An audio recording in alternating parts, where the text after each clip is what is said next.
How do you do? My name is Lane Raspberry. I edit Wikipedia as user Blue Raspberry. Somebody's asked me to narrate what a Wikipedia editor sees when they look at articles. This is in regards to a current event. It happens to be a shooting. I'm going to narrate this article and tell you what I'm thinking about when I see it. It's just my opinion. Other Wikipedians might tell you something different, but I think many of us look at articles in the same way. The article is the 2022 Buffalo, New York shooting. I've arrived at the article. I got here by searching for the concept in Google. This is a national or international event. It was easy to find. And Google, as a search engine, when a Wikipedia article exists for a topic, it's ranked highly in the results. So this was easy for me to find. After arriving to the article, the first thing that I want to see is what level of engagement or development the article has. The easiest way for me to check this is to scroll to the bottom and look at references. I see there's 54 references. At this time, I'm not going to examine them. I'm not going to see what kinds of things were cited. This is about what I'm looking for. So this happened 2 days ago. A lot of journalism about this, different references.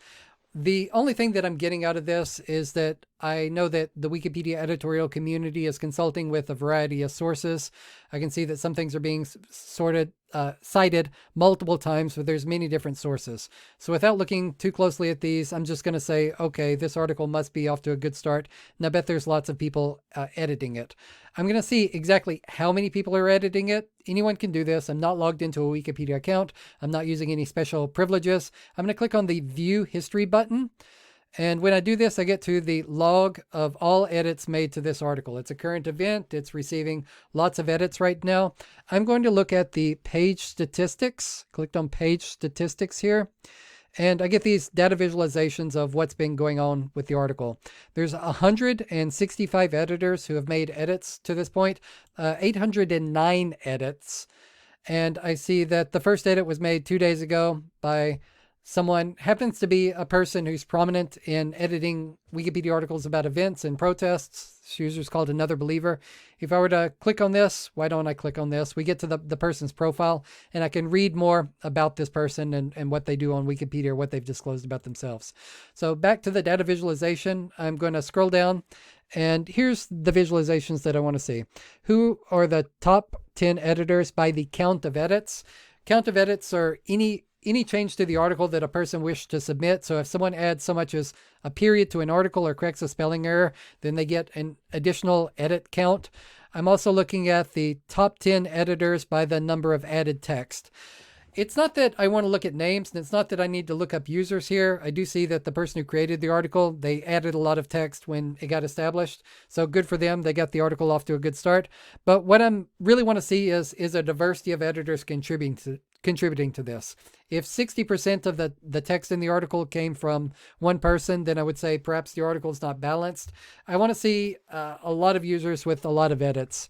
And I see that the number 10th ranked user has added 4% of the content. I'm going to say this article seems like it's gotten 10 solid opinions at least, plus other people are reading it. Not everyone who has an opinion will actually voice it, but if somebody strongly objects, it's more likely that they will voice it. I'm just going to say that there's a lot of editors here. At a first pass, I'm going to say this article is off to a healthy start. Now I'm going to go back to the article, take some more looks at it. So I scroll through the article, and does it have any pictures? Well, I see a picture here. I'm going to click on this picture. And this is a very Wikipedian thing to have. Anytime there's an event, journalism agencies, they have their journalists at the news bureaus. They go look at the place in person, take pictures of it. Something unusual about this picture, we're in the month of May. This is summer. It's rather hot. And over here on the left side of the picture, I see snow. What does this mean? Well, the picture wasn't taken recently. And I scroll down a bit further, and we see that this is from 20th of February of this year. And it's this is a detail extracted from another photo. I can check out the other photo, just a bit different cropping. Let's see. Yeah.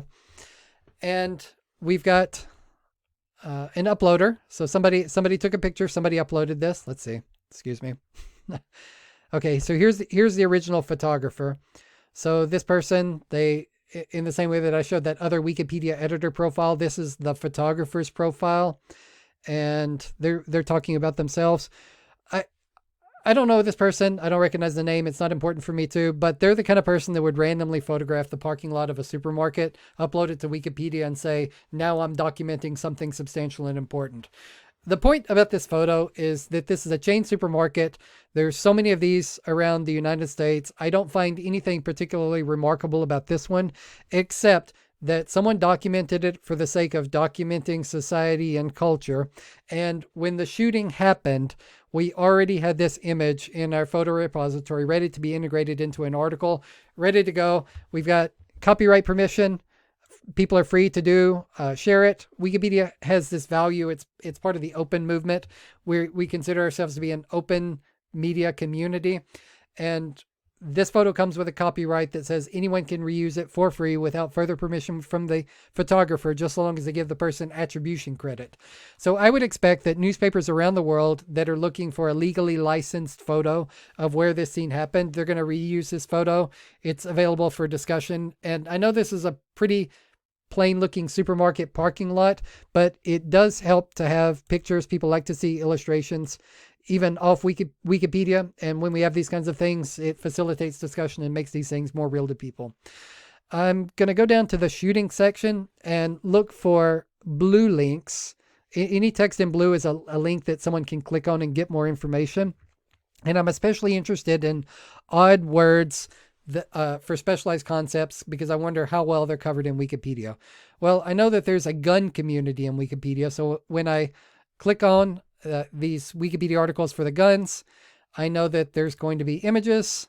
So photographers of guns, they take pictures of these kind of things. If you want to know what kind of weapon this mass shooter brought to the event, we've got these pictures of guns here. I wouldn't have known what these are called, and now I can see this person's bringing all these weapons, and now maybe that makes it more real for me as a reader. I can see what's happening here.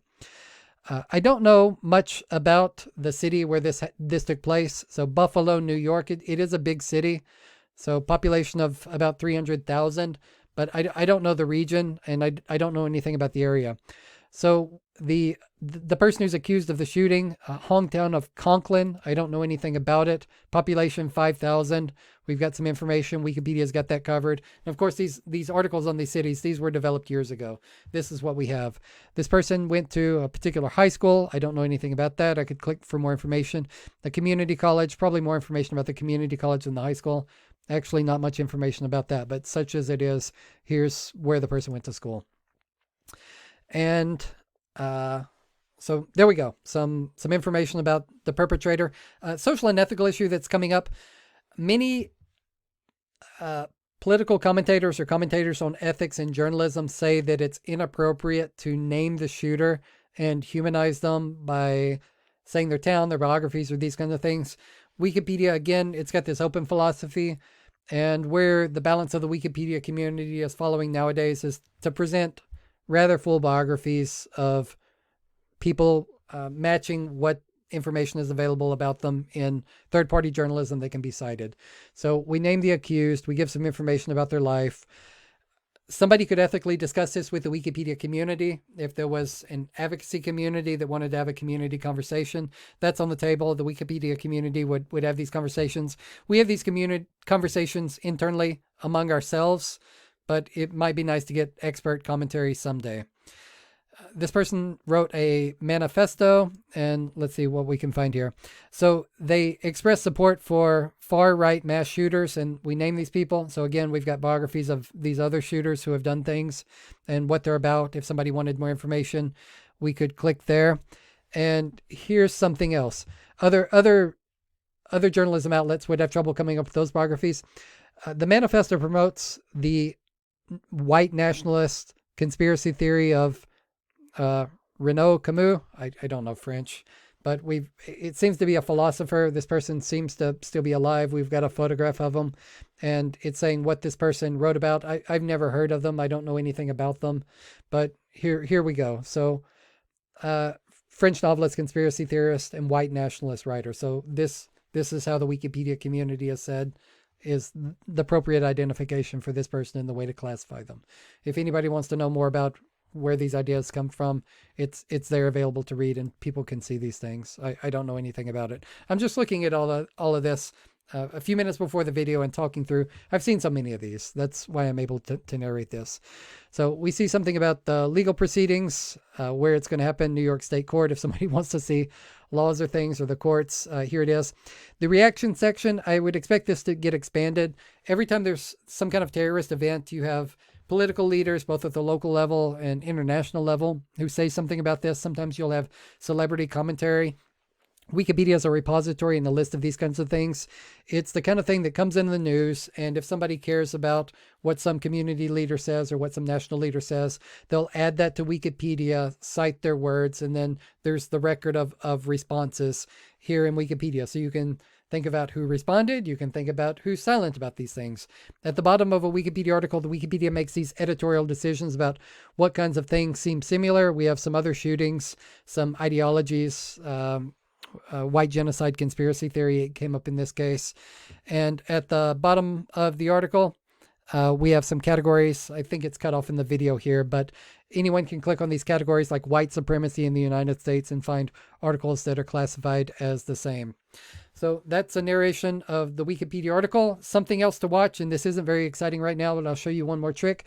I'm going to click the View History button, View History, and I'm going to click on Page Views.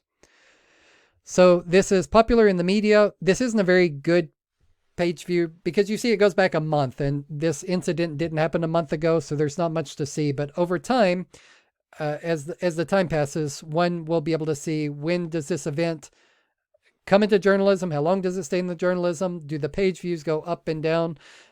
As you can see right now, 350,000 views. This was yesterday.